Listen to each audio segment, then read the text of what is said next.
बच्चों बात कर रहे थे मेजरमेंट ऑफ सेंट्रल टेंडेंसी यानी केंद्रीय प्रवृत्ति के माप के बारे में हम चर्चा कर रहे थे और अब तक हमने मीन के बारे में चर्चा करी, समांतर माध्य के बारे में चर्चा करी। आज बच्चों बात करेंगे हम स्थिति संबंधी माध्य के बारे में, जिसमें हम बात करेंगे सबसे पहले मीडियन के बारे में और फिर बात करेंगे मोड के बारे में, यानी मध्यगा और बहुलक क्या होता है इस पर बात करते हैं। तो आज पार्ट 2 में हम चर्चा करेंगे मीडियन यानी मध्यगा के बारे में।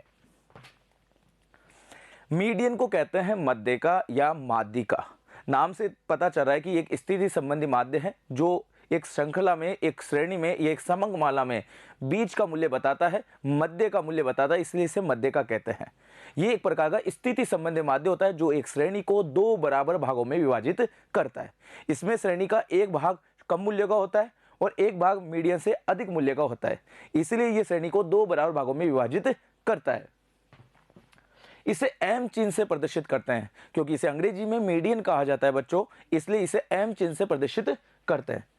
साथ ही श्रेणी को आरोही या अवरोही क्रम में हमें इसे प्रदर्शित करना होगा, यानी इसके लिए अगर समंग माला में हमारे पास जो श्रृंखला दी गई है अगर वो असंगठित है तो ऐसी दशा में हम उसे आरोही या अवरोही क्रम में क्या करेंगे, व्यवस्थित करेंगे और उसके बाद इसका सॉल्यूशन करेंगे। तो बच्चों बात कर रहे हैं आज हम केंद्रीय प्रवृत्ति के माप के बारे में और डिस्कशन कर रहे हैं स्थिति संबंधी माध्यों के बारे में, और उसमें हम बात कर रहे हैं मीडियन के बारे में यानी एम के बारे में।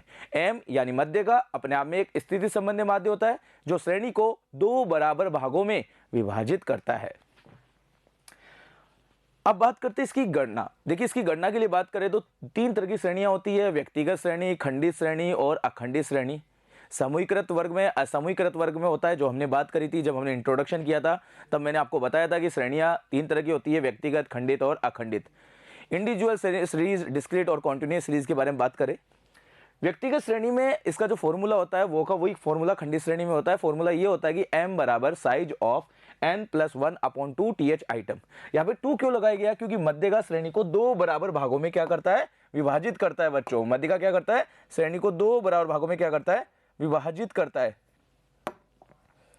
इसलिए इसमें किसका भाग दिया जाता है, 2 का भाग दिया जाता है। ठीक है बच्चों, यहाँ पे साइज का मतलब होता है आकार, क्योंकि श्रेणी का जो आकार होगा उसको ये 2 बराबर भागों में बांटेगा। ठीक है, आइटम का मतलब होता है पद, यहाँ पे th का मतलब होता है वाह, इसलिए इसको बोलेंगे m बराबर size of n+1/2 th item. ठीक है, यहाँ पर जो भी हमारी श्रेणी में पद होंगे उसमें 1 जोड़कर 2 का भाग देकर वो पद हम श्रेणी में निकालेंगे और वही क्या कहलाएगा, मध्यका का मूल्य कहलाएगा। खंडित श्रेणी में भी इसी तरह से किया जाता है, लेकिन यहाँ पर f का CF बनाकर किया जाता है। अखंडित श्रेणी में हमें सबसे पहले तो मध्य का वर्ग ढूंढना पड़ेगा और इसके लिए हम सबसे पहले मध्य का पद निकालेंगे। मध्य का पद का जो फॉर्मूला है बच्चों वो है size of n/2 th item, और उसके बाद हम मध्यका की गणना करेंगे। अगर श्रेणी आरोही है तो ऐसी दशा में L1 + I/f(m-c) का फॉर्मूले का यूज करेंगे, और अगर अवरोही है तो फिर L2 - I/f(m-c) फॉर्मूले का प्रयोग करेंगे। कैसे करना है ये मैं आपको आगे बताता हूं। तो इस तरह से ये महत्वपूर्ण फॉर्मूले थे जो मैंने आपके सामने चार्ट से बताए। इन्हें एग्जाम के दृष्टिकोण से महत्वपूर्ण है, इसलिए आप इन्हें याद करिएगा। तो आइए बच्चों बात करते हैं सबसे पहले व्यक्तिगत श्रेणी में मध्यका की गणना कैसे होती है। एक एग्जाम्पल आपके सामने है, निम्न समंकों से मध्यका ज्ञात कीजिए। देखिए कह रहा है कि निम्न समंक, हमारे सामने नीचे कुछ डेटा दिए हुए हैं, उसमें हमसे पूछ रहा है कि आप इसके अंदर मीडियन कैलकुलेशन कीजिए। यहाँ पे इनकम दे रखा है 23, 13, 17, 19, 20, 21, 16, 18 और 17 ये दे रखा है। प्रश्न व्यक्तिगत श्रेणी में है तो ऐसी दशा में हमें सबसे पहले क्या करना होगा, आरोही या अवरोही क्रम में व्यवस्थित करना होगा।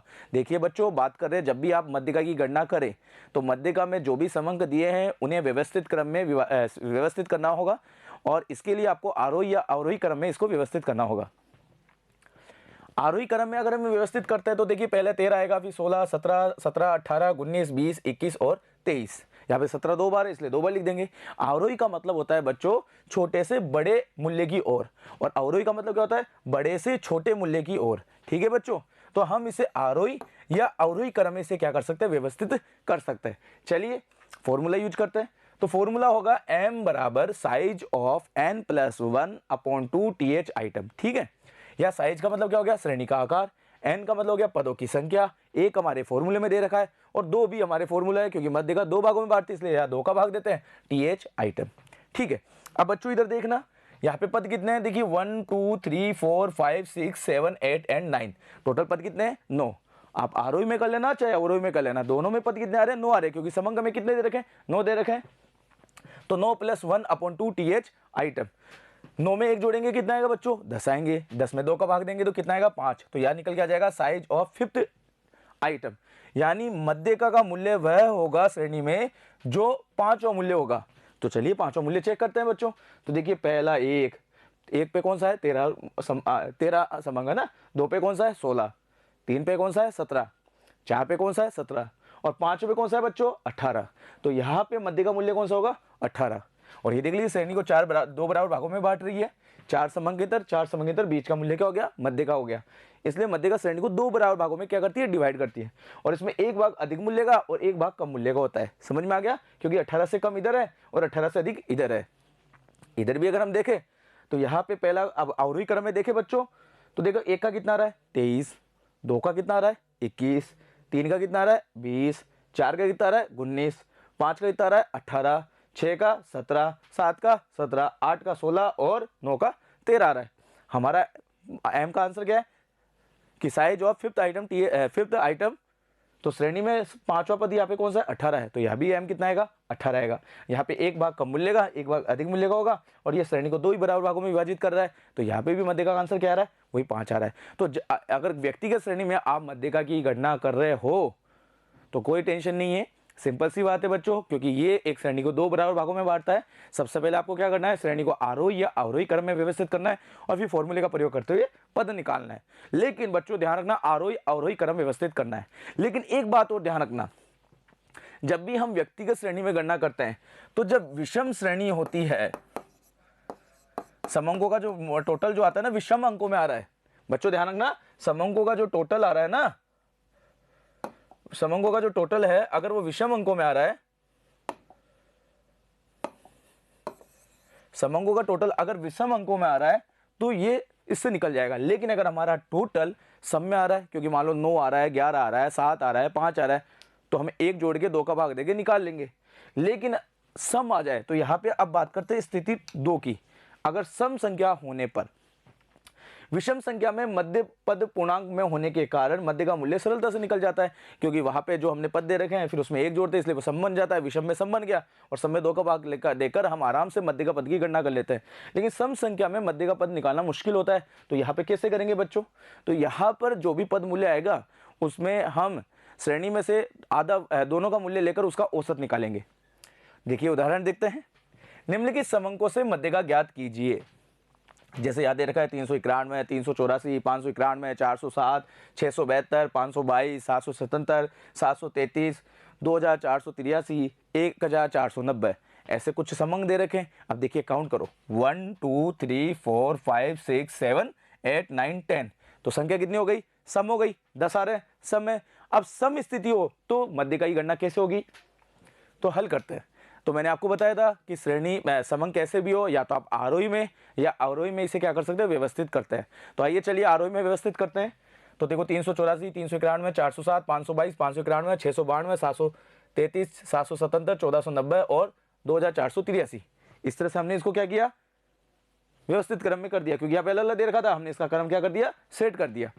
क्रम संख्या इसको देंगे 1, इसको 2, इसको 3, 4, 5, 6, 7, 8, 9, 10, तो हमारे पास कुल पद कितने हो गए, 10 हो गए। फॉर्मूला वो यूज होगा व्यक्तिगत श्रेणी में, तो size of n+1/2 TH item, ठीक है। यानी श्रेणी में जो इसका आंसर होगा वो पद ही मध्य का कहलाएगा। तो देखिए यहाँ पे n कितने टोटल बच्चों, 10 है, एक हमारे फॉर्मूले का 2 का भाग देंगे, कितना आया 5.5, यानी m का आंसर वो होगा जो श्रेणी में 5.5वां पद होगा। अगर हम 5वां पद देखें तो कौन सा है, 591, लेकिन यहाँ पे 5.5 पूछ रहा है, तो और ना 6 बता रहा है, ना तो 5 आ रहा है ना 6 आ रहा है, इन दोनों के बीच का मूल्य क्या कहलाएगा, m कहलाएगा। तो ऐसी दशा में हमें क्या करना होगा, 5.5वां पद ज्ञात करना होगा, क्योंकि 5.5वां पद ही क्या है, मध्यका का मूल्य है। इसके लिए आपको क्या करना है कि हमारा 5 और 6 के बीच में आ रहा है, तो हम 5वां मूल्य और 6ठे मूल्य का, 5वें पद मूल्य और 6ठे पद मूल्य की वैल्यू का जोड़ करके औसत निकाल लेंगे, मतलब दोनों का जोड़ करके इसको में भाग दे देंगे, औसत निकाल लेंगे, वही हमारा क्या कहलाएगा, मध्य का मूल्य कहलाएगा। तो यहाँ पे 5.5वें पद का मूल्य ज्ञात करने के लिए हमें 5वें और 6ठे मूल्य का पद मूल्य जोड़कर उसमें 2 का भाग देना होगा। तो साइज m का आंसर कौन होगा, size of m 5.5 TH item. तो यहाँ पे फॉर्मूला क्या बनेगा, value of 5th item plus value of 6th item upon 2, तो देखिए श्रेणी में पांचों की वैल्यू कितनी है 591 और श्रेणी में छठी की वैल्यू कितनी है 692 और हमारा जो मध्य का होगा इन दोनों के बीच का होगा। तो आइए इसका औसत ले लेते हैं। तो 591 प्लस 672/2 तो आंसर आएगा 631.50। तो यहाँ पे मध्य का मूल्य कितना होगा 631.50। तो बच्चों आपको समझ में आ गया कि व्यक्तिगत श्रेणी में मध्य का निकालने का जो फॉर्मूला वो ये होगा कि m बराबर size of n+1/2 bracket th item. यहाँ पे साइज का मतलब श्रेणी का आकार, th का मतलब वाह और आइटम का मतलब पद, यानी श्रेणी का जो भी पद होगा वो आएगा। सम है तो हमें क्या करना होगा औसत निकालना होगा दोनों पदों को जोड़कर, और विषम है तो सीधा सीधा निकल जाएगा। चलिए अब बच्चों बात करते हैं खंडित श्रेणी में मध्य का कैसे निकालते हैं। श्रेणी में दी गई आवर्तियों को हम क्या करेंगे, पहले तो CF बनाएंगे, उनका योग करेंगे और फिर हम n+1/2 वाले फॉर्मूले का यूज करेंगे जैसे पहले करते थे, और फिर CF मूल्य में से उसे गुजारेंगे। जिस CF मूल्य में वह पद मूल्य पूरा चला जाएगा उसके सामने वाला मूल्य क्या कहलाएगा, मध्य का मूल्य कहलाएगा। तो एक उदाहरण देखते हैं। निम्न सारणी से मध्य की गणना कीजिए। यहाँ पे मजदूरी दे रखा है रुपये में 1, 5, 12, 15, 20 और 30 और मजदूरों की संख्या दे रहा है 5, 7, 10, 12, 8 और 7। ठीक है बच्चों, तो कैलकुलेशन मीडियन करते हैं। तो यहाँ पे वेजेज या नंबर ऑफ वर्कर या बनाएंगे CF। तो F की आपको क्या बनानी CF। CF जो होता है वो आवर्तियों की क्रमानुसार योग को कहता है, इसे हम संचयी बारंबारता या संचयी आवर्ती कहते हैं। इसे हम आवर्तियों का जेड योग भी बोल सकते हैं। तो देखो CF कैसे बनाएंगे, सबसे पहले देगा 5 में 7 जोड़ेंगे कितना गया बच्चों 12 में 10 जोड़ेंगे तो कितना आ गया बच्चों 10, क्योंकि आवर्तियों का क्रमानुसार योग करना है आपको। 12 में 22 में 12 जोड़ेंगे तो बच्चों कितना आएगा 34 में 8 जोड़ेंगे तो कितना आएगा 42 और 42 में 7 जोड़ेंगे तो कितना आएगा 49। इसलिए इसे आवर्तियों का जेड योग बोल दो या आवर्तियों के क्रमानुसार योग बोल दो। यही क्या कहलाता है हमारा CF कहलाता है, संचयी बारंबारता कहलाता है। बच्चों एक बात और ध्यान रखना, अंतिम जो CF होती है वही आवर्तियों का योग होता है। चाहे आप इसको 49 कर लो चाहे इन सबको जोड़ लो, वही आएगा। n बराबर कितना आएगा बच्चों हमारा 49 आएगा। इसे आप n भी कह सकते हैं या इसे आप सिग्मा f भी कह सकते हैं। आवर्तियों को योग को क्या कहते हैं हम n भी कह सकते हैं। तो यहाँ पे कितना आया हमारा n 49 आया। चलिए बच्चों फॉर्मूला यूज करते हैं। फॉर्मूला क्या होगा हमारा size of n+1/2 th item. तो यहाँ पे n कितना हमारे पास 49, एक हमारे फॉर्मूले का /2 th आइटम। तो 50 में 2 का भाग देंगे बच्चों कितना आएगा 25। तो m का आंसर वो होगा जो श्रेणी में 25वां पद होगा। तो 25वां मध्य का पद को हम CF मूल्य में से गुजारेंगे। चलिए अब इसको गुजारते हैं। तुम्हारा 25वां रहा, देखिए 5 में पूरा नहीं जा रहा, 12 में नहीं जा रहा, 22 में, 34 में पूरा जा रहा है। 34 के सामने वाला मूल्य कितना है बच्चों 15। तो यहाँ पे मध्य का कितनी होगी 15 होगी। तो ये सिंपल तरीका है। तो 25वां पद मूल्य संचय आवर्ती में 34वें CF मूल्य में पूरा जा रहा है, इसलिए जिसका पद मूल्य 15 है अतः मध्य का मजदूरी कितनी होगी बच्चों यहाँ पे 15 होगी। अब आपको समझ में आ गया। तो सिंपल सा तरीका है, फॉर्मूला वो यूज करना है, बस यहाँ पे क्या करना है F का CF बनाना है और फिर इस पद मूल्य इस फॉर्मूले में रखना है और फिर जो भी मूल्य आएगा उसको CF मूल्य में से गुजारेंगे। CF मूल्य में जिसमें पूरा चला जाएगा उसके सामने वाला मूल्य क्या कहलाएगा मध्य का मूल्य कहलाएगा। ठीक है बच्चों, चलिए अब हम अखंडित श्रेणी में मध्य का निकालते हैं। यहाँ पर भी क्या करना है आपको श्रेणी को अपवर्जी या श्रेणी को अपवर्जी में व्यवस्थित करना है। अगर समावेश है तो उसको अपवर्जी में बनाना है और फिर F की CF बनानी है। अब अखंडित श्रेणी में क्या होता है बच्चों वर्ग दिया होता है, यानी L1 L2 दिया होता है। तो ऐसी दशा में हमें यहाँ पे मध्य का वर्ग निकालना होगा। इसलिए सबसे पहले आपको मध्य का पद की गणना करनी होगी, यानी स्मॉल m की गणना करनी होगी और इसके लिए फॉर्मूला यूज होगा n/2 th आइटम। यहाँ पे 1 नहीं लगेगा। ठीक है, फिर हम मध्य का पद को CF में से गुजारेंगे, जिसमें ये पूरा चला जाएगा उसके सामने वाला वर्ग क्या कहलाएगा मध्य का वर्ग कहलाएगा, जिसको मीडियन कहेंगे। और उसके बाद फिर हम इस फॉर्मूले को यूज करेंगे जिसका फॉर्मूला होता है m बराबर प्लस L1/I/f m-c। चलिए बच्चों यहाँ पे इसको भी क्लियर कर देते हैं। तो देखिए यहाँ पे m बराबर मध्य का, L1 का मतलब हो गया मध्य का वर्ग की निम्न सीमा, L2 का मतलब हो गया मध्य का वर्ग की उच्च सीमा, I बराबर हो गया मध्य का वर्ग का अंतराल, M बराबर हो गया मध्य का पद, C बराबर मध्य का वर्ग की पहले वाली संचय आवर्ती, F का मतलब हो गया मध्य का वर्ग के सामने वाली आवर्ती। तो इस तरह से निकलेगा। अगर बच्चों अवरोही क्रम में अगर आप निकाल रहे हो तो वहां पे फिर L2 माइनस हो जाएगा, बाकी फॉर्मूला वो का वही रहेगा। चलिए एक प्रैक्टिकल करके देखते हैं। तो यहाँ लिखा हुआ है कि निम्नलिखित आंकड़ों से आपको मध्यका की गणना करनी है। ये कौन सी श्रेणी है अखंडी श्रेणी है। देखिए यहाँ पे क्लास दे रखा है 0 से 5, 5 से 10, 10 से 15, 15 से 20, 20 से 25 और क्या दे रखा है F दे रखा है। अखंडी श्रेणी है। यहाँ पे मध्यका कैसे निकालनी है आइए देखते हैं। तो देखिए सबसे पहले F की हमें क्या बनानी है CF बनानी है, यानी संचय आवर्ती बनानी है। तो बच्चों बनाते देखिए 5 में 8 जोड़ा 13, 13 में 10 जोड़ा 23, 23 में 9 जोड़ा 32, 32 में 8 जोड़ा 40 और मैंने आपको ये भी बताया था जो अंतिम CF होती है वही आवर्तियों का योग होती है। तो यहाँ पे n बराबर कितना हो गया बच्चों, 40 हो गया। यहाँ तक आपको समझ में आ गया? ठीक है बच्चों, अब अपन फॉर्मूला यूज करते हैं। तो हमें मध्य का पद निकालना है, तो स्मॉल m बराबर n/2 TH आइटम। n हमारा कितना था बच्चों, 40। 40 में 2 का भाग देंगे कितना आएगा, 20 आ जाएगा। चलिए 20 को CF में गुजारते हैं, तो देखिए 5 में नहीं जा रहा, 13 में नहीं जा रहा, 23 में पूरा पूरा जा रहा है। तो इसके सामने वाला जो ये वर्ग है ये क्या कहलाएगा, मध्य का वर्ग कहलाएगा। तो देखिए 10 से 15 हमारा क्या हो गया, मध्य का वर्ग हो गया। अब L1 कौन सी होगी यहाँ पे, 10। L2 कितनी होगी यहाँ पे, 15। I इन दोनों में इंटरवल कितना है, तो I कितना हो गया बच्चों, 5 हो गई। F का मतलब होता है मध्य का वर्ग के सामने वाली आवर्ती। तो देखो मध्य वर्ग के सामने वाली आवर्ती कितनी है, 10। तो यहाँ पे F कितना लिखेंगे हम, 10। और C संचय आवर्ती क्या होती है, मध्य का वर्ग से पहले वाली CF। तो यहाँ पे हमारी C फॉर CF होती है, यानी संचय आवर्ती यहाँ पे कितनी होगी, 13। ये हमें निकालनी है और फिर हमें फॉर्मूले में यूज करनी है। तो देखिए इस तरह से हमने यहाँ निकाल लिया। चलिए अब इसको फॉर्मूले में रखते हैं। फॉर्मूला क्या होगा, m बराबर L1 प्लस I/F m-c। तो यह L1 कितना है, 10, देखो दे रखा है। I कितना है, 5। F कितना है, 10। m हमारा कितना है, स्मॉल m 20। और C हमारा कितना दे रखा है, 13। तो देखिए 20 में से 13 गया कितना है, 7। 7 को 5 से गुना करेंगे 35। 35 पे 10 का भाग देंगे 3.5 और 3.5 को 10 में जोड़ेंगे 13.5। बच्चों एक बात खास ध्यान रखना, जो भी मध्यका का आंसर आएगा वो इस वर्ग के अंदर आएगा। इस वर्ग से अगर कम या ज्यादा आ रहा है तो इसका मतलब आपकी कैलकुलेशन गलत है। तो मध्य का वर्ग का निर्धारण करना जरूरी होता है, क्योंकि ये अवर्गीय श्रेणी है, इसमें समंग जो है वो सतत है। तो ऐसी दशा में हमें मध्य का वर्ग ढूंढना होता है, उसके बाद फिर मध्य का मूल्य निकालना होता है। और मध्य का वर्ग की गणना करने के लिए हमें मध्य का पद का निर्धारण करना होता है, जिसके लिए हम n/2 फॉर्मूला यूज करते हैं। तो देखिए बच्चों यहाँ पे हमारा जो मध्य का पद कितना आया था, 20। और इस तरह से हमने इसको कैलकुलेट किया तो हमारा जो आंसर आया वो 13.5 है। और ये जो है वो मध्य का वर्ग के अंदर ही आएगा। तो इस तरह से आपको कैलकुलेट करना है। समझ में आ गया बच्चों? अब मध्यका से संबंधित अन्य माप भी है, जिस प्रकार, क्योंकि मध्य का स्थिति संबंधी माध्य उसी प्रकार चतुर्थक है, पंचमक है, अष्टमक है, दसमक है, शतमक है, ये भी स्थिति संबंधी माध्य होते हैं। ये भी श्रेणी का क्या करते हैं, विभाजन करते हैं। तो मध्यका जो होती है वो श्रेणी को 2 बराबर भागों में विभाजित करती है। चतुर्थक होती है वो श्रेणी को 4 बराबर भागों में विभाजित करती है। पंचमक जो होती है वो श्रेणी को 5 बराबर भागों में विभाजित करती है। अष्टमक जो होती है वो श्रेणी को 8 बराबर भागों में विभाजित करती है। और जो दशमक होती है वो श्रेणी को 10 बराबर भागों में विभाजित करती है। और शतमक जो होती है वो श्रेणी को 100 बराबर भागों में विभाजित करती है। साथ ही ध्यान रखना, चतुर्थक जो होती है उसमें उच्च चतुर्थक और निम्न चतुर्थक होता है, यानी Q1 होता है, Q2 और Q3 होता है। इसी प्रकार पंचमक होती है तो इसमें बात करें तो इसमें Qn1 होता है, Qn2 होता है, Qn3 होता है और Qn4 होता है। इस तरह से इसमें कैलकुलेट होती है।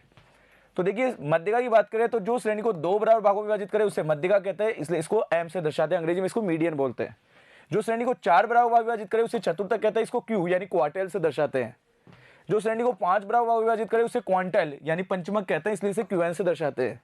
जो श्रेणी को 8 बराबर भाग विभाजित करे उसे अष्टमक यानी ऑक्टाइल कहते हैं, क्योंकि ये 8 भागों में विभाजित करती है। और जो श्रेणी को 10 बराबर भाग विभाजित करे उसे दशमक कहते हैं, यानी डिकाइल। और जो श्रेणी को 100 बराबर भागों में विभाजित करे उसे शतमक कहते हैं, परसेंटाइल। तो इस तरह से मध्य का संबंधित और भी माप है, जिसके बारे में हम चर्चा अगली क्लास में करेंगे। तो इसी के साथ स्थिति संबंधी माध्यम में हमारा मध्य का कंप्लीट हुआ। अगले पार्ट में बच्चों हम बात करेंगे स्थिति संबंधी माध्यम में बहुलक के बारे में चर्चा करेंगे। आज के लिए इतना ही, धन्यवाद।